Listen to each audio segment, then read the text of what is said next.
Hello student, Hindi व्याकरण की कक्षा में आपका स्वागत है। आशा है कि इससे पहले के वीडियो को आपने देखा होगा, उसमें रखे गए विषयों को समझा होगा और मेरी बातें भी समझ में आई होंगी।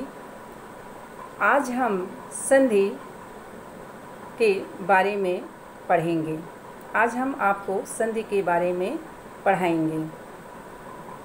संधि शब्द का शाब्दिक अर्थ है मेल या मेल मिलाप। यह मेल दो तत्वों या घटकों के बीच में होता है। जैसे कि दो तत्व हम लेते हैं, एक चीनी और पानी, और दोनों के एक में मिला देते हैं तो एक नया रूप शरबत बनता है। संधि का भी ठीक ऐसा ही अर्थ है। इसमें भी दो शब्द पास पास आते हैं, इतना निकट आ जाते हैं कि दोनों में संधि हो जाता है और एक नया शब्द बन जाता है। ये संधि की स्थिति व्याकरण में दो शब्दों के पास आने पर सदैव बनी रहती है। जैसे कि आप उपसर्ग और शब्द जब जोड़ते हैं तो वहाँ भी संधि के नियम लगते हैं, संधि के नियम बनते हैं और जुड़ते हैं और एक शब्द बनता है। उसी प्रकार प्रत्यय को भी, जो कि शब्दांश है, और उसको हम जोड़ करके बनाते हैं किसी शब्द के साथ नया शब्द, तो वहाँ भी ये स्थिति बन सकती है। तो इस प्रकार जो है, जब हम शब्द रचना करते हैं तो संधि कभी कभी आवश्यक हो जाता है। अब हम उदाहरण के तौर पर शब्द देखते हैं। हिम आलय। हिम शब्द है एक और दूसरा शब्द आलय है। हिम और आलय दोनों शब्द मिल करके हिमालय बनते हैं। यहाँ पर देखते हैं कि हिम का अंतिम वर्ण ह्रस्व आ है और आलय का प्रारंभिक वर्ण दीर्घ आ है। दोनों मिल करके आ और आ मिल करके दीर्घ आ बन जाते हैं और शब्द कुछ इस प्रकार बनता है, हिमालय। हिमालय। इसी प्रकार जो है दूसरा शब्द भी हम देख सकते हैं, अति धन आवश्यक। अति यहाँ पर उपसर्ग है और उपसर्ग किसी शब्द के साथ जुड़ते हैं, शब्दांश होते हैं। उपसर्ग आपको पहले से ही पता है। तो अति और आवश्यक, इन दो शब्दों को देखते हैं। हम देखते हैं अति जो प्रथम शब्द है उसका अंतिम वर्ण छोटी ही है और आवश्यक में जो है प्रारंभिक वर्ण है आवश्यक शब्द का आ है। दोनों इतने निकट आ जाते हैं कि यहाँ पर संधि ज़रूरी हो जाता है और ये छोटी ई और आ मिल करके या बन जाते हैं और नया शब्द अत्यावश्यक बन जाता है। अत्यावश्यक। अब हम आगे जो है संधि की परिभाषा, उसके भेद और उसके नियमों पर विस्तार से चर्चा करेंगे। और मुख्यतया जो है हम स्वर संधि की चर्चा ज़्यादा करेंगे, उसको हम विस्तार से ज़्यादा समझाएंगे क्योंकि आपके सिलेबस में स्वर संधि रखा गया है। आइए हम अब इसे समझते हैं। आइए फिर से एक नज़र डालते हैं। संधि। संधि शब्द का शाब्दिक अर्थ मेल होता है। इस मेल में परिवर्तन कभी पहली ध्वनि में होता है, कभी पहली ध्वनि में होता है तो कभी दूसरी ध्वनि में होता है और कभी दोनों ध्वनियों में। यह परिवर्तन ही संधि है। अतः हम संधि की परिभाषा इस प्रकार दे सकते हैं। संधि दो वर्णों के पास पास होने से उनके परस्पर मतलब आपस में, परस्पर मेल से जो परिवर्तन होता है उसे संधि कहते हैं। अब उदाहरण के द्वारा इसे हम समझने की कोशिश करते हैं। विद्या धन अर्थी, विद्यार्थी। संधि होने के बाद ये नया शब्द विद्यार्थी बन रहा है।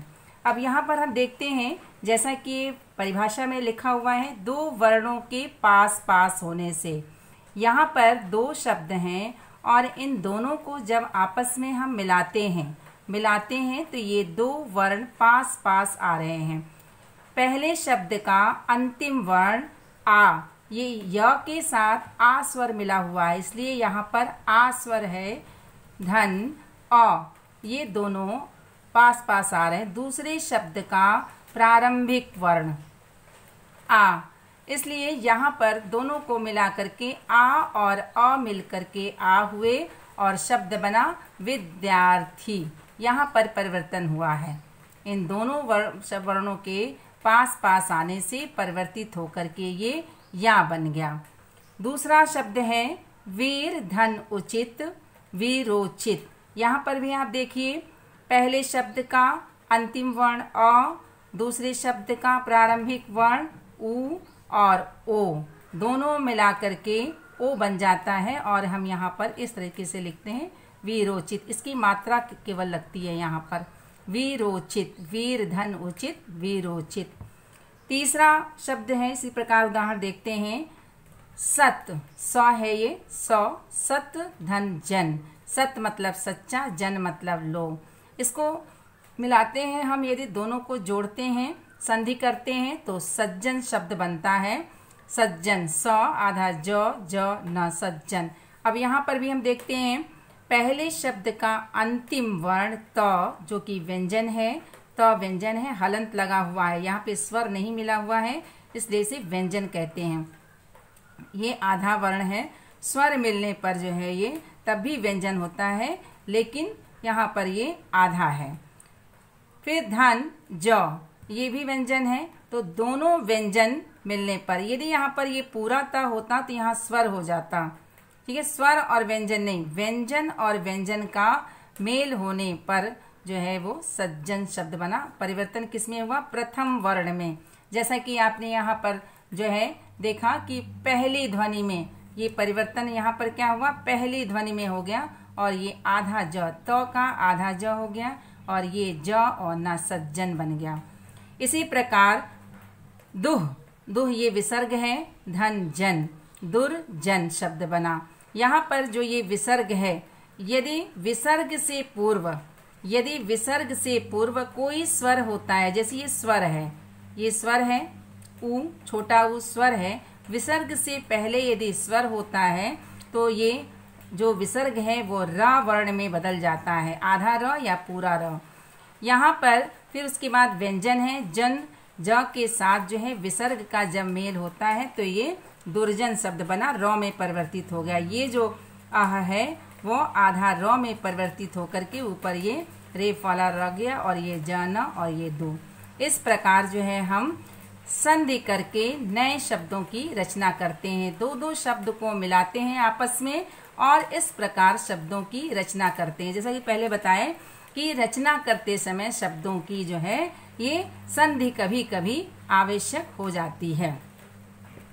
अब जो है इस जो उदाहरण को देख रहे हैं उस आधार पर हम संधि के भेद 3 करते हैं। संधि के भेद उदाहरणों को देखते हुए आपको फिर यहीं पर समझा देते हैं एक बार। विद्या, आ इसमें स्वर है और ये भी स्वर है, दोनों स्वर जो मिल रहे हैं तो ये स्वर संधि कहलाते हैं। ठीक है, अ धन उ, यहाँ भी स्वर है दोनों, इसलिए ओ, यहाँ भी स्वर संधि, इसलिए स्वर संधि है ये।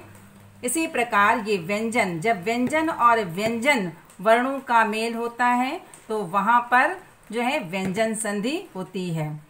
यदि व्यंजन के बाद स्वर या व्यंजन, यहाँ स्वर भी हो सकता है जन, लेकिन यहाँ पर व्यंजन आवश्यक है। पहले शब्द के अंतिम वर्ण में व्यंजन होना आवश्यक है और उसके बाद स्वर या व्यंजन कुछ भी हो सकता है, वहां पर वो व्यंजन संधि होगा। और तीसरा भेद जो है वो विसर्ग संधि है। ये विसर्ग का चिन्ह है इसलिए इसका नाम विसर्ग संधि है। विसर्ग के बाद जो है स्वर या व्यंजन दोनों आ सकते हैं, लेकिन यहाँ पर विसर्ग रहना आवश्यक है, विसर्ग होना आवश्यक है और विसर्ग के बाद जो है स्वर या व्यंजन दोनों हो सकते हैं और परिवर्तित होकर के इस प्रकार शब्द बनता है और इसे हम विसर्ग संधि कहते हैं। अब आइए बताते हैं कि संधि किए हुए शब्दों को फिर से अलग अलग करने को हम संधि विच्छेद कहते हैं। संधि विच्छेद की परिभाषा, जब संधि युक्त पदों को, ये संधि युक्त पद है सब, वीरोचित, सज्जन, दुर्जन, ये संधि युक्त पद हैं और इनको अलग अलग जब करते हैं, इधर जो है अलग अलग है, इनको अलग अलग जब किया जाता है तो इसे ही संधि विच्छेद कहा जाता है। और उदाहरण देखिए आप, देवेंद्र, देवेंद्र शब्द है, ये संधि किए हुए शब्द हैं, इनको अलग अलग करते हैं तो देव धन इंद्र, दो शब्द हो गया, देव धन इंद्र। अतीव, अति धन इव, इस प्रकार जो है अलग अलग शब्द किए जाते हैं और संधि किए हुए अलग अलग शब्दों को अलग अलग करना संधि विच्छेद कहलाता है। अब आते हैं एक बार फिर से संधि के भेद पर नज़र डाल लेते हैं। स्वर संधि, दो स्वरों का मेल होता है इसमें। दूसरा व्यंजन संधि, व्यंजन के आगे या पीछे स्वर या व्यंजन का मेल होने पर व्यंजन संधि उसे कहते हैं। तीसरा विसर्ग संधि, इसमें जो है व्यंजन का विसर्ग के बाद स्वर या व्यंजन आने पर होता है। फिर जो है स्वर संधि के भेद, स्वर संधि के बारे में विस्तार से चर्चा करेंगे क्योंकि आपके सिलेबस में केवल स्वर संधि है। स्वर संधि की परिभाषा, दो स्वरों के मेल से उनमें जो परिवर्तन आता है उसे स्वर संधि कहते हैं। उदाहरण देखते हैं यहाँ पर, रवि एक शब्द है, दूसरा शब्द इंद्र है। यहाँ दोनों आपस में मिलते हैं और इन वर्णों में जो है परिवर्तन होता है। रवि, रवि में ई स्वर है, छोटी ई, और इंद्र में भी छोटी ई है। दोनों पास पास आते हैं। पहले शब्द का अंतिम वर्ण ई स्वर है और दूसरे शब्द का प्रारंभिक वर्ण ई है, छोटी ई। दोनों मिलकर के बड़ी ई में बदल जाते हैं और शब्द बनता है रविंद्र। इसी प्रकार कई और शब्द बन सकते हैं। अब देखते हैं स्वर संधि के भी 5 भेद होते हैं। स्वर संधि के भी 5 भेद होते हैं। पहला दीर्घ संधि, दूसरा गुण संधि, तीसरा वृद्धि स्वर संधि, चौथा यण स्वर संधि और पांचवा अयादि स्वर संधि। अब हम सबसे पहले आते हैं दीर्घ संधि। दीर्घ संधि इसका क्यों नाम है, आइए देखते हैं। जब स्वर के ह्रस्व या दीर्घ रूप के बाद यदि उसी स्वर का ह्रस्व या दीर्घ रूप आए तो दोनों मिलकर दीर्घ हो जाते हैं, इसे दीर्घ संधि कहते हैं। अब संधि जो है केवल तत्सम शब्दों में ही प्रयोग होता है, तत्सम शब्दों के लिए ही प्रयोग किया जाता है। हिंदी में आए देशज, विदेशज या तद्भव शब्दों के लिए नहीं। यहाँ पे देखते हैं उदाहरण, किस प्रकार जो है ह्रस्व स्वर और दीर्घ स्वर मिल करके जो है दीर्घ में बदल जाते हैं। जैसे कि अ या आ के बाद आए स्वर तो आ, वही स्वर वही वर्ण सेम आए तो आ में बदल जाता है। यदि आ के बाद आ आए तो भी दीर्घ आ ही हो जाएगा। इसी प्रकार बड़ी ई और बड़ी ई आए तो दीर्घ ई में बदल जाता है। इस प्रकार जो है अ या आ के बाद ई के बाद वे ही स्वर आए दोबारा तो दोनों के स्थान पर दीर्घ स्वर हो जाता है। उदाहरण देखिए, भोजन धन आलय। यहाँ पर अ है, पहले शब्द में अंतिम वर्ण अ स्वर है, यहाँ पे आ दीर्घ स्वर है। अ और आ मिल करके आ बन जाते हैं और शब्द बनता है भोजनालय।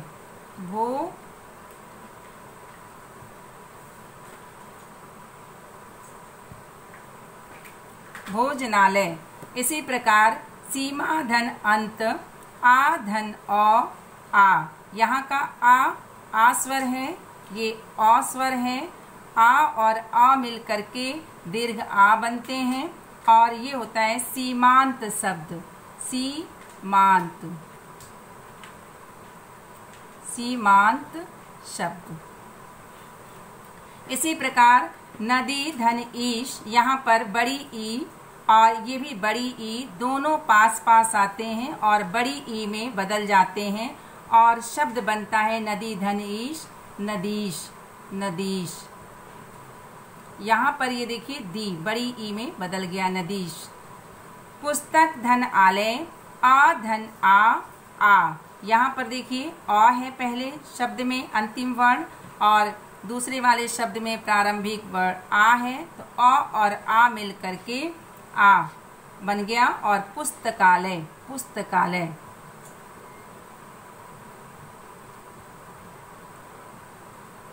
अब जैसा कि इसको केवल संस्कृत शब्दों के साथ ही प्रयोग हम कर सकते हैं इस नियम को, न कि हिंदी के तद्भव शब्दों के साथ या किसी उर्दू शब्द से, विदेशी शब्दों से आए, विदेशी भाषा के शब्दों से आए हुए शब्द। पोथी जैसे है तो पोथी धन आलय नहीं बन सकता, पोथी आलय नहीं बन पाएगा। इसी प्रकार किताब धन आलय नहीं बन पाएगा, किताबालय। ये केवल संस्कृत शब्दों के साथ ही हम प्रयुक्त कर सकते हैं।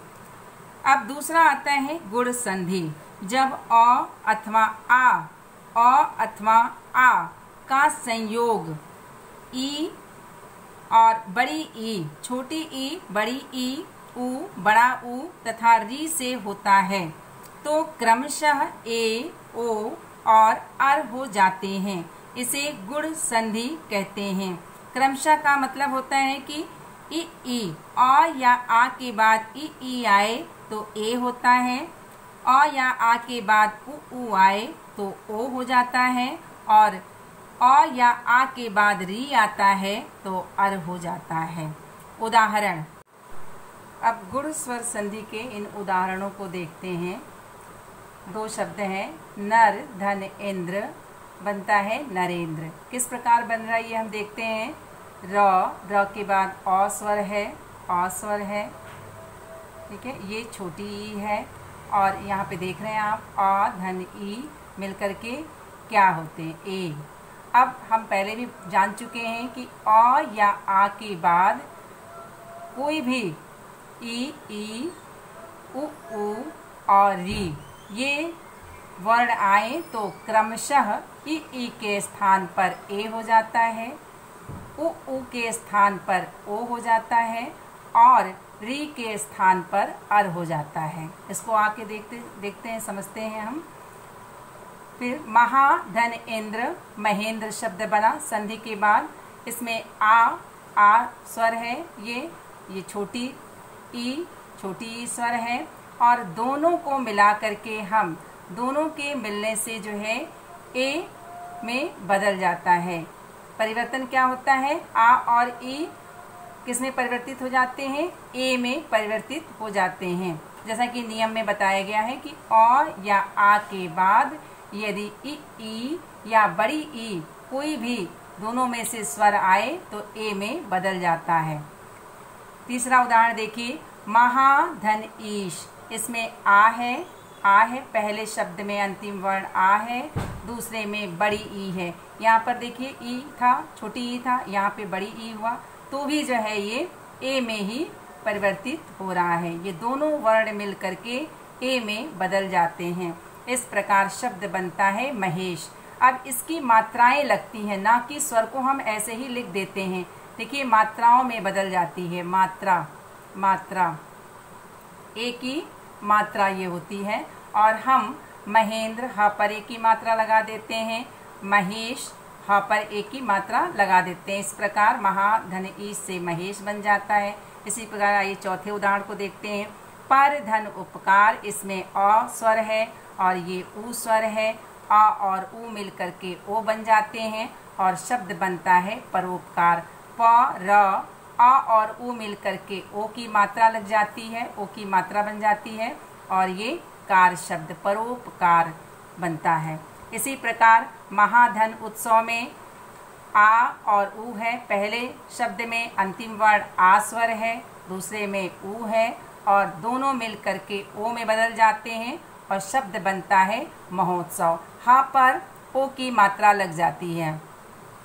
देवधन ऋषि। इसी प्रकार देखिए देवर्षि शब्द बनता है। इसमें आ और री मिल करके अर हो जाते हैं, आ और ई मिल करके अर में बदल जाते हैं और हम देव शब्द है ये, ठीक है, और ये अर शब्द अर, ये रेफ वाला र और यहाँ पे पूरा अ है, हलंत नहीं लगा इसलिए आधा व तो है नहीं, ये पूरा अ, इसमें अ और र दोनों मिले हुए आधा र, तो देवर्षि शब्द बनता है। री अर में बदल जाते हैं, री और आ जो है वो अर में बदल जाते हैं और देवर्षि शब्द बनता है। आपको समझ में आ गया होगा। आगे चलते हैं। वृद्धि संधि। वृद्धि संधि तीसरा भेद जो है वो वृद्धि संधि है। जब अ अथवा आ का नियम है, जब अ अथवा आ का ए से मेल होता है तो ऐ हो जाता है, तथा अ या आ का ओ और अ से मेल होता है तो अ हो जाता है।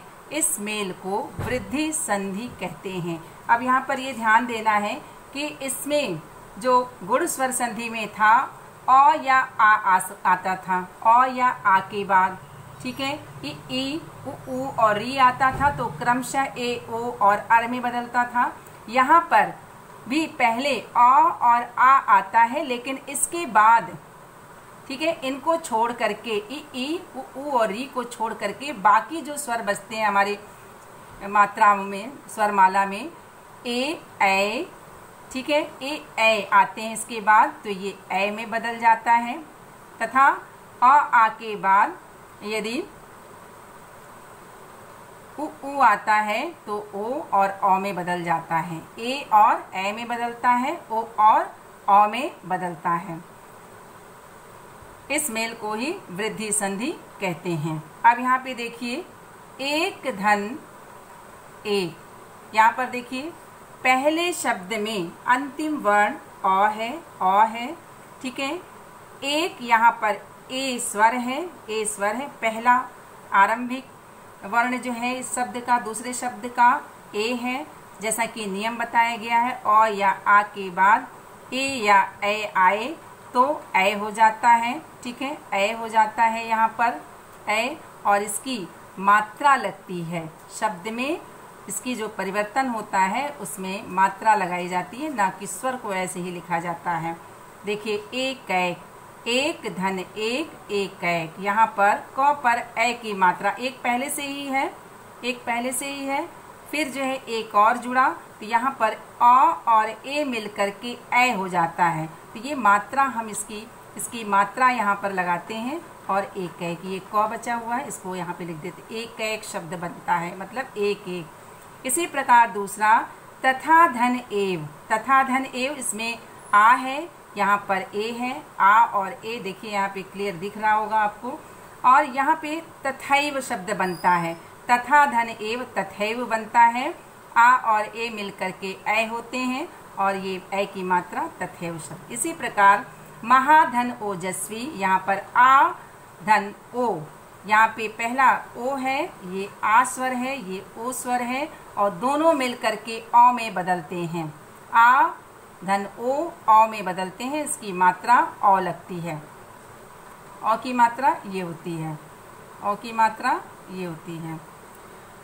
अब इसी प्रकार परम धन औदार्य, परम है अ, यहाँ पर अ है पहला स्वर, अ और अ मिल करके अ और इसकी मात्रा अ होती है, परम दार्य बनता है। परम ये अ और अ की मात्रा लग गई, ये परम और दार्य, ये शब्द यहाँ पे जुड़ गया, परम और दार्य शब्द बन गया। इसी प्रकार घ यण संधि, इसका नियम है ई उ तथा री से परे असमान का मतलब है कि समान नहीं होना चाहिए। ई के बाद ई नहीं आना चाहिए, बड़ी ई के बाद बड़ी ई नहीं आना चाहिए, छोटा ऊ के बाद छोटा ऊ नहीं आना चाहिए, बड़ा ऊ के बाद बड़ा ऊ नहीं आना चाहिए, तथा री के बाद री नहीं आना चाहिए। असमान वर्ण, इसके अतिरिक्त कोई भी वर्ण हो, कोई भी स्वर हो तो उनका मेल होने पर यण संधि होती है, और इससे जो संधि होती है उसके बाद जो परिवर्तन होता है वो क्रमशः य व र से में हो जाता है। यदि ई के बाद कोई भी अन्य असमान स्वर आता है तो य में परिवर्तन होता है, हलंत लगता है इसमें। उसके बाद उ आता है, उ के बाद कोई भी अन्य स्वर आता है तो व हो जाता है, और री के बाद कोई भी अन्य स्वर आता है तो र में बदल जाता है। उदाहरण देखिए आप, अति धन अधिक, यहाँ पर छोटी ई है, यहाँ पर अ है स्वर, अ स्वर, ई और अ मिल करके य होते हैं। और चूंकि यहाँ पे ये अ है इसलिए पूरा अ बन जाता है अत्यधिक।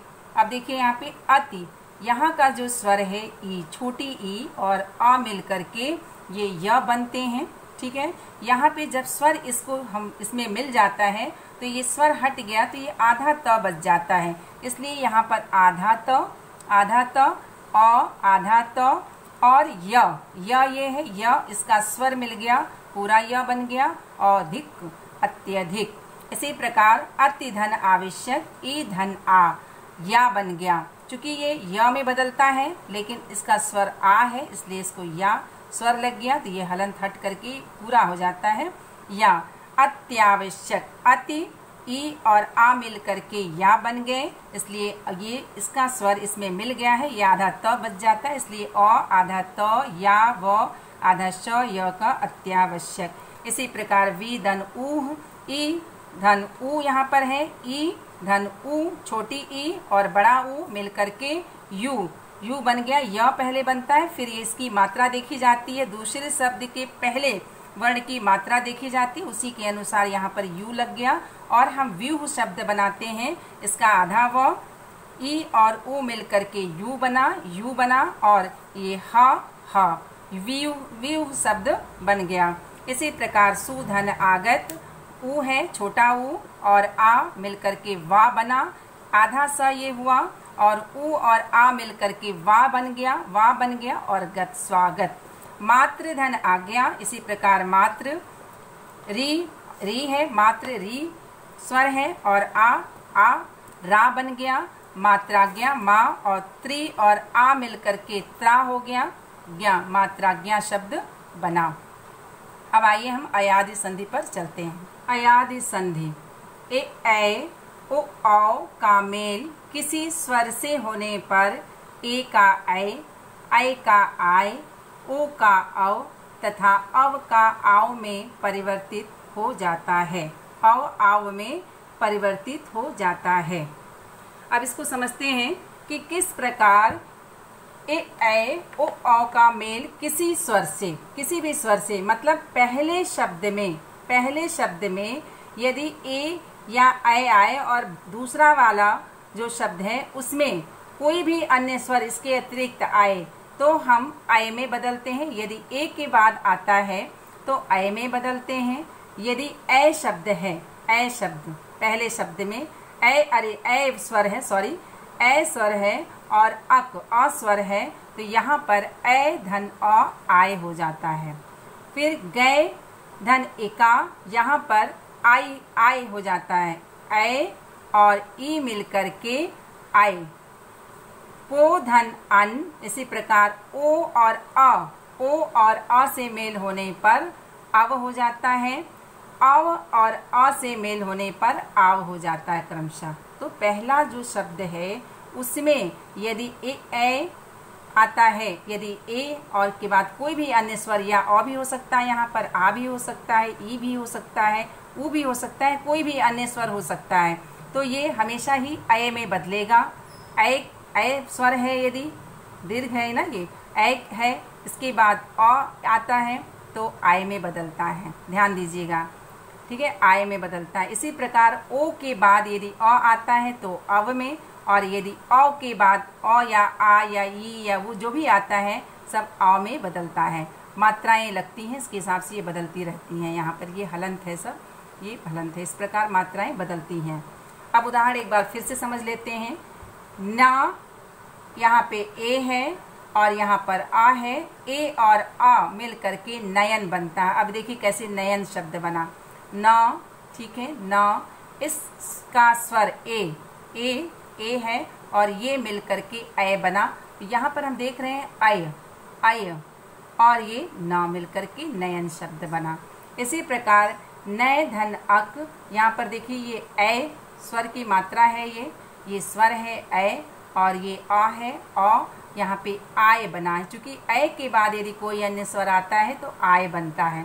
तो इस प्रकार देखिए ना यहाँ का बचा हुआ है ये वर्ण, और ऐ और आ मिल करके आय बने हैं, इसलिए बोलते समय देखिए आय हुआ और क हुआ, नायक शब्द। इसी प्रकार गय धन एका, गायिका, ए और ई मिल करके आय बना पहले, उसके बाद से ये छोटी ई है इसलिए य पर छोटी ई की मात्रा लगा और गायिका शब्द बना हुआ है।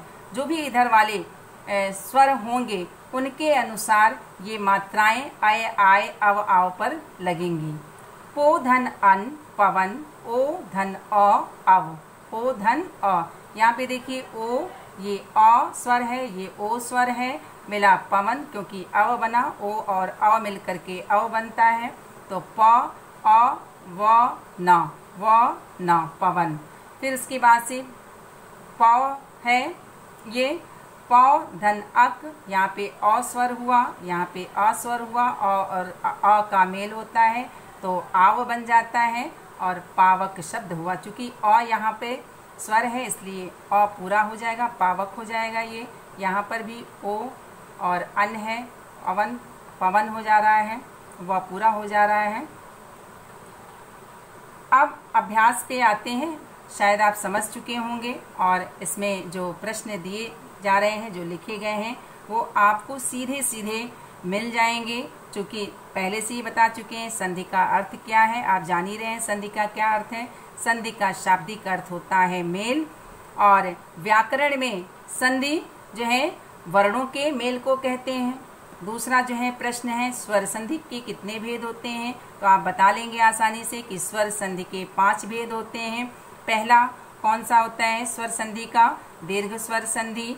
दूसरा गुण स्वर संधि। तीसरा वृद्धि स्वर संधि। चौथा यण स्वर संधि और पांचवा अयादि स्वर संधि। तीसरा स्वर संधि किसे कहते हैं, इसकी भी परिभाषा दी हुई है, इसमें आप पढ़ लेंगे, लिख लेंगे।